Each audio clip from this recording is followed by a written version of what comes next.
আগ্রা বৃন্দাবনের পঞ্চম পার্টে আমরা চলে যাব আগ্রা ফোর্টে। আমরা সকালবেলা ব্রেকফাস্ট করেই চলে গেছিলাম আগ্রা ফোর্টে।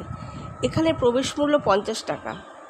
আমরা টিকিট কেটে ভিতরে প্রবেশ করেছি এবং সঙ্গে একজন গাইড নিয়ে নিয়েছি। প্রবেশ দ্বারটাই এত সুন্দর যে এখানেই মনটা একদম ভরে গেল। সম্রাট আকবর রাজস্থান থেকে বেলে পাথর নিয়ে এসে এই আগ্রা কেল্লাটি তৈরি করেছিল। শত্রুপক্ষের আক্রমণ থেকে বাঁচার জন্য কেল্লার চারিদিক ছিল খুব সুরক্ষিত ও অত্যাধুনিক।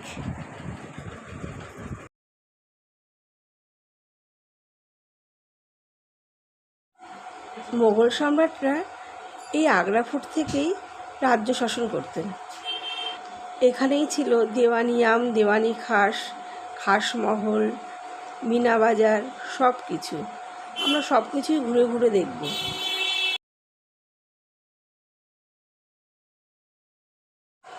এখানে আমরা দুরকম পাথরের কারুকাজ দেখব। লাল পাথর দিয়ে কারুকার্য করেছিলেন সম্রাট আকবর, আর সাদা পাথরের যে সমস্ত কারুকাজগুলো দেখব সেগুলো করেছিলেন শাহজাহান।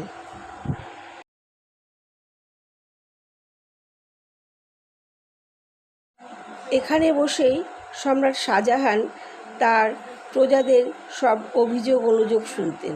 এখানে বসে তিনি দরবার করতেন, আর এখানে বসে তিনি তার মন্ত্রী সভাসদদের নিয়ে মিটিং করত। এটা ছিল আঙ্গুর বাগান। এখানে আঙ্গুর চাষ হতো এবং এই আঙ্গুর দিয়েই সে সময়কার সুরা বা মদ তৈরি হতো সম্রাটদের জন্য। মোগল আমলে সমস্ত দাসদাসীরা এখানে থাকত। এবার আসবো খাসমহল। এই খাসমহল ছিল এই কেল্লার মধ্যে সবথেকে সুন্দর জায়গা। খাসমহল হলো সম্রাট শাহজাহান ও মমতাজের শয়নকক্ষ।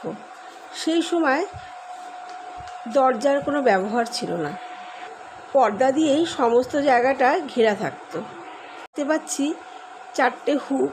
এখানে পাখার ব্যবস্থা থাকতো, হাত পাখার। জানলাগুলো থেকে পর্যাপ্ত পরিমাণে বাইরের রোদ, আলো, বাতাস ঢুকত। আর শাহজাহানের 2টো মেয়ে ছিল, রোশনারা আর জাহানারা। তাদের এই কক্ষ ছিল। তার 2 মেয়েকে তিনি বিয়ে দেননি, তাই তাদের মহলগুলো পালকির আকারে তৈরি করেছিল। ওপরটা ছিল সোনা দিয়ে বাঁধানো।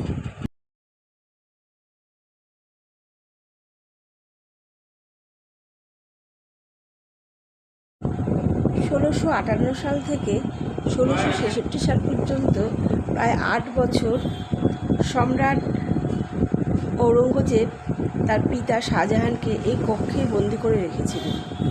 এখান থেকেই দূরে তাজমহলকে তিনি দেখতেন। বৃদ্ধ বয়সে শাহজাহান যখন দূরে তাজমহলকে আর দেখতে পেতেন না, তখন ঘরেই তার প্রিয়তম মেয়ে জাহানারা একটি আয়না লাগিয়ে দিয়েছিল। সেখানে বসেই তিনি দেখতেন। এই যে এখানে আমরা কালো পাথরটা দেখছি, এটার একটা ঐতিহাসিক তাৎপর্য রয়েছে। এই কালো পাথর দিয়েই নাকি তিনি যমুনার আরেক তীরে আরেকটি তাজমহল তৈরি করতে চেয়েছিলেন, যে কারণে ঔরঙ্গজেব তার পিতাকে বন্দি করেছিলেন। ওর থেকে বেরিয়ে আমরা তাজমহল দেখতে যাব। আমি আমার ভিডিওটা এখানেই শেষ করলাম।